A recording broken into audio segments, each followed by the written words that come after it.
มาฮอบที่2นะฮอบนี้แมนแพ้ได้ที่1นะแพ้ได้ที่1เนาะแมนได้รางวัลไปนะแพ้ได้ที่1แพ้ได้ที่1ได้รางวัลไป309เพชรนะสลองแคร์เลเวล4นะแต่แล้วมีไผมาเนี่ยยิงคมนะ NB แป๊ก NB นบ NB ปีใหม่ NB พรนะไซรัสนะ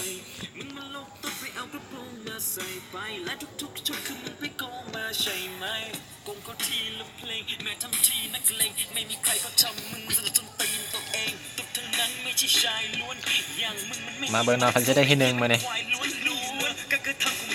แซม EPDC แมน X10 นะ X10 ได้รางวัลไปเนาะ172เพชรนะ ANB Zack ANB อาไซนะ ANB JJ นะ ANB เมสซี่นะ ANB ยิงคม ANB แป๊ก ANB นบ ANB ปีใหม่ ANB พรนะเสียวหัว ANB พี่แป๊ก ANB ไซรัสที่ปรึกษาเขานะที่ปรึกษาเข้ามา2คนนะ ANB พี่แถวบอเข้านะมื้อนี้ว่าจังได๋ ลงใส่กันแน่ทีแซมนะทีแซมลงหอนาฬิกานะ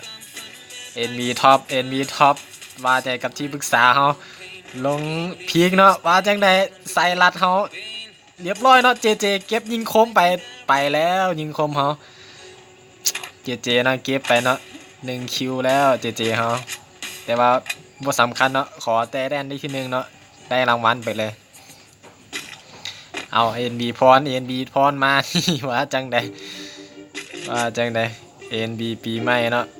NB ปีใหม่ยังอยู่ขวาพี่เนาะขวาข้ามไปกอแก้วเนาะ NB เนิร์ดลงมาหงสีเนาะ NB พี่แป๊กเนาะพี่แป๊กอยู่โคตรตัวเนาะที่ปรึกษาเฮาเมสซี่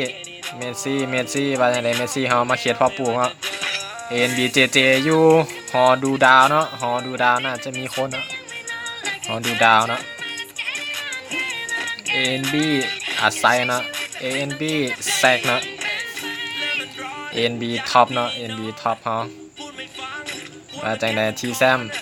ซมเห็นหรือบ่ทีแซมเฮาอยู่หอนาฬิกาเอ้า NB พรแตกไปเนาะเน็ตหลุดหรือบ่ยังเหลือ16คนนะ ANB ไซรัสที่ปรึกษาเฮาเนาะน่าจะอยู่ใกล้กับ NB ท็อปเรียบร้อยเนาะ NB ก่อนฆ่าเมสซี่ไปเนาะเก็บไปแล้วยังเหลือ15คนนะมาลงนำกันพันเซได้ที่1มานี่รางวัลพอมีแมน300กับ9เพชรเนาะไผจะได้ที่1เนาะทีแซมอยู่หอนาฬิกาเนาะพี่แสงเขายังอยู่กอแก้วเนาะมีทองก็ยังอยู่กอแก้วเนาะ NB มีทองนี่ NB ท็อปอยู่พีกเนาะ X10 ก็อยู่กอแก้วเนาะกอแก้วยัง3-4คนแล้วเนาะกอแก้วเฮามี4คนเนาะว่าจะได้ NB แซก NB อาไซ NB ก่อน JJ เนาะ NB JJ อยู่หอดูดาวเนาะยังบ่ได้บวกกันเทื่อเนาะเรียบร้อยหรือบ่พี่แสงพี่แป๊กว่าจังได๋พี่แป๊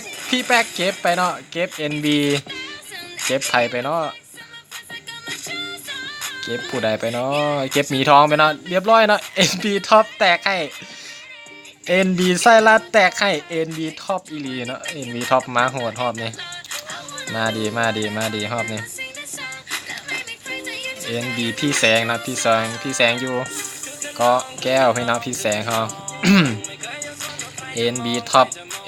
ปอยู่พีคเนาะ NB แซกเก็บพี่แสงไปเนาะ NB แซกเก็บพี่แสงไปแล้ว NB แซกเขาพี่แสงนะเจ็บนะพี่แสงแตกไปเนาะพี่แสงเขาแตกไปมาเนาะไผอยู่ใกล้ๆกันเนี่ยเนาะ NB JJ นี่ JJ อยู่ไสเนาะ JJ นี่ NB แซกเนาะ NB อาไซ NB JJ ANB ก่อนนะว่าจังได มีโอกาสได้ที่1กันทุกคนเนาะ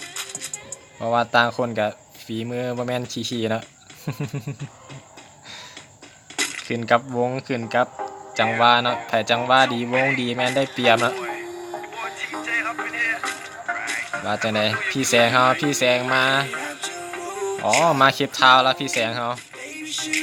อันนี้ยังอยู่กอแก้เนาะ X10 เนาะแซม EP4 เนาะอันนี้ยังอยู่พีคเนาะทีแซมเฮายังอยู่หอดูดาวเนาะมาจังไดอาศัยเนาะอาศัยยังอยู่ลงเก็บเครื่องบินนะลงเก็บเครื่องบิน ANB ก่อนเนาะ ANB ก่อนอยู่เขตเพาะปลูกเลยเนาะเพิ่นว่าดักวงเลยเพิ่นว่า ANB พี่แป๊กเนาะ ANB ท็อปเนาะ ANB แป๊กอันนี้แม่น ANB แป๊กบอมเนาะบ่ได้อยู่ในแคนเนาะถึงจะได้ที่1ก็บ่ได้รางวัลเนาะเพราะว่าบ่ได้อยู่แคนเนาะ ANB เสียวหัวเนาะเสียวหัวอยู่หอนาฬิกานะเสียวหัวปีใหม่อยู่โคตรตัวเนาะจะได้ยังอยู่คนละจุดคนละบอลเนาะน่าจะยังบ่ได้ยิงกันง่ายๆเถอะแล้วจังได๋ JJ เฮา JJ มาขึ้นป้อมนะ JJ เฮาต่างคนต่างซุ่มต่างคนต่างดักเนาะ ANB แซกขับรถเลยคนว่าX10 เริ่มขยับสิเข้าวงไปนั่น X10 นี่อันนี้ยังอยู่ทีเรายังเหลือ12คนเนาะว่าจังได๋ทีแซมเฮาเจอไผทีแซมเฮามันจะได้ทีแซมเฮาจังได๋สกาไปจังหวะนี้ผู้ใดเนาะทีแซมเจอเนาะจังได๋เนาะทีแซมเฮาเรียบร้อยนะเก็บอาไซไว้เนาะทีแซมเฮาเรียบร้อยบ่รอดอีหลีเนาะอาไซเฮานี่จังได๋เรียบร้อยหรือบ่น่าจะแม่น JJ หรือบ่นี่ JJ หรือบ่น่าแม่นแล้วจะแม่น JJ อีหลีเนาะ JJ เฮาอยู่เทิงเนาะ JJ นี่ทีแซมเนาะทีแซมเห็นหรือบ่ทีแซมนี่น่าจะยังบ่เห็นเนาะ NB JJ น่าจะเห็นเนาะขอมาเก็บของหรือบ่ทีแซมบ่นะเพิ่นบ่ตัดสินใจเสี่ยงออกไปเถอะอันนี้ยังอยู่พีคครับอันนี้เริ่มขยับเข้ามาแล้ววงบีบมาแล้ว ANB แซกเนาะ ANB แซกยังอยู่อู่เรือเนาะแต่ละคนยังฟาร์มของอยู่นะหากับวงแรก ANB ปีใหม่เนาะ ANB ปีใหม่อยู่ลุมเนาะ ANB เสียวหัวว่าจังได๋ ANB เสียวหัวมาแล้วเนาะน่าจะอยู่ใกล้ๆ JJ เนาะอยู่ใกล้ๆ JJ กับทีแซมเนาะเรียบร้อยเจ็บเนาะเจ็บถึกไปจังหวะนี่ JJ กดลงมาแต่เฮิงเนาะX10 เนาะต้องได้เข้าวงแล้ววงบีบมาแล้วจังหวะนี้ ANB JJ ANB พี่แป๊กเนาะ ANB นบเนาะ ANB ปีใหม่เนาะ ว่าจังได๋เหลือ11คนสุดท้ายเนาะหากับวงแรกเหลือ11คนเนาะ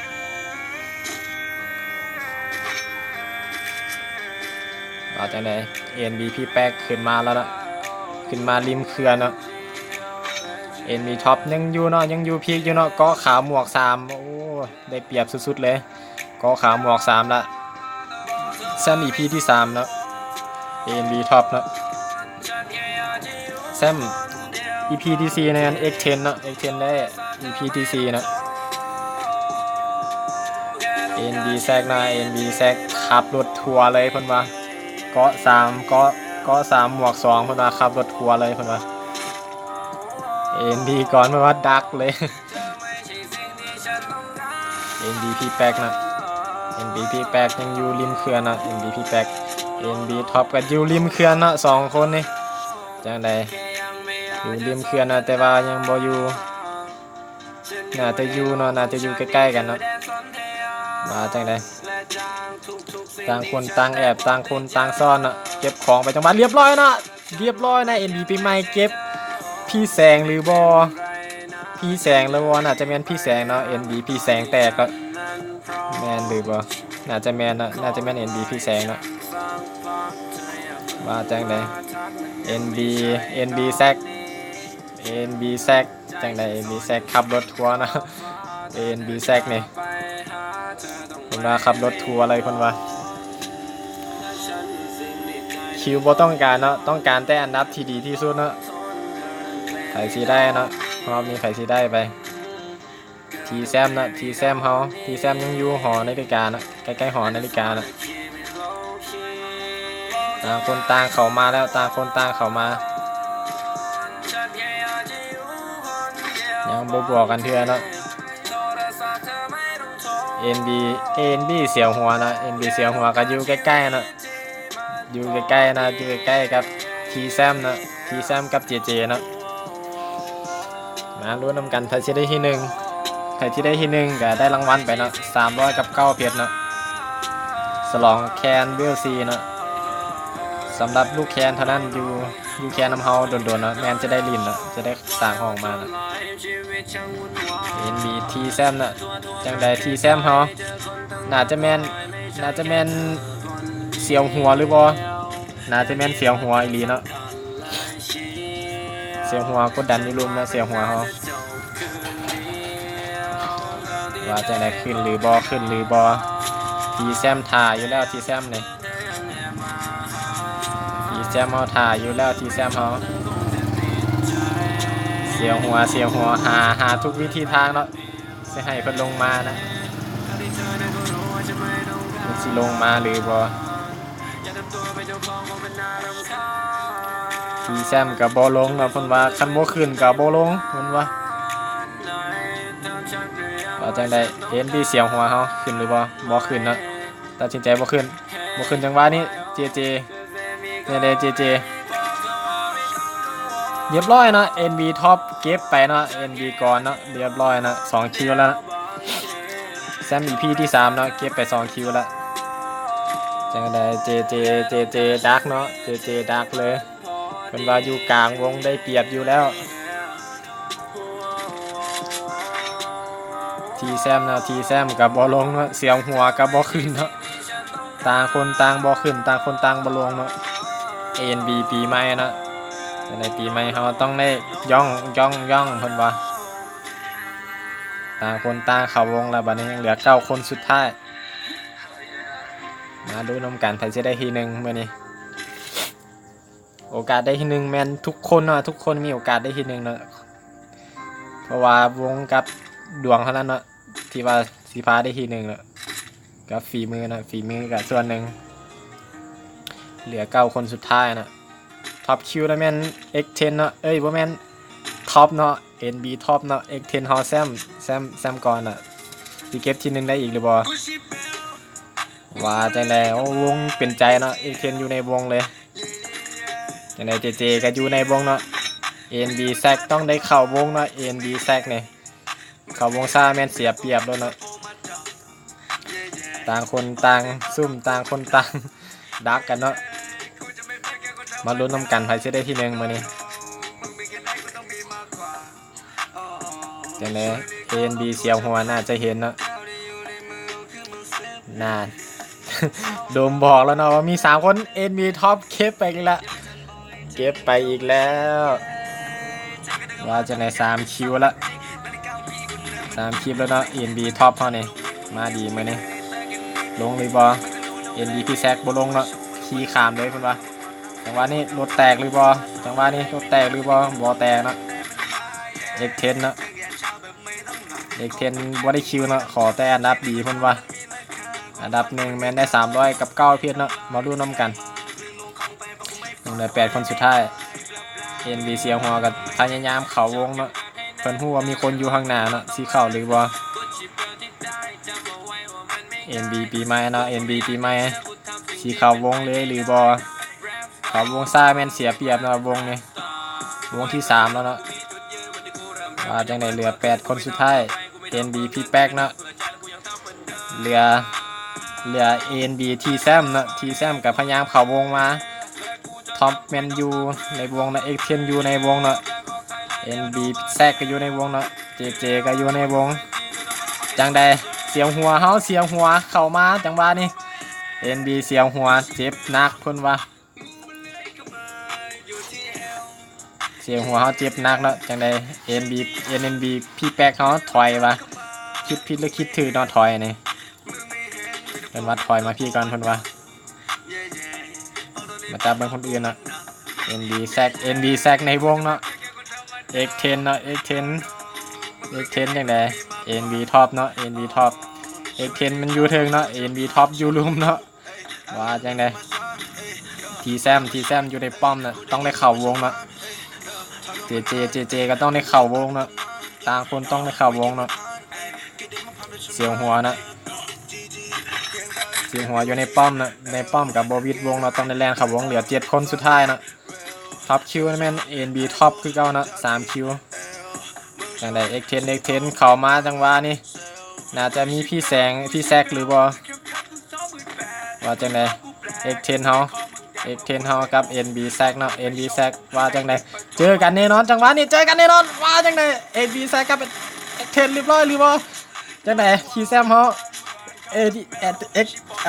X10 กับ NB แซกเนาะว่าจังได๋จังหวะนี้บ่เห็นเนาะเพิ่นว่าออกมาข้างๆเพิ่นว่าบ่เห็นปั๊มยาไปนึงจังหวะว่าจังได๋X10 เฮาเก็บได้หรือบ่ตั้งให้บ่ไปนึงจังหวะได้ NB แซกเขาปั๊มยาไปจังหวะนี้ไถได้เรียบร้อยเนาะ NB แซกเก็บ X10 ไปเนาะ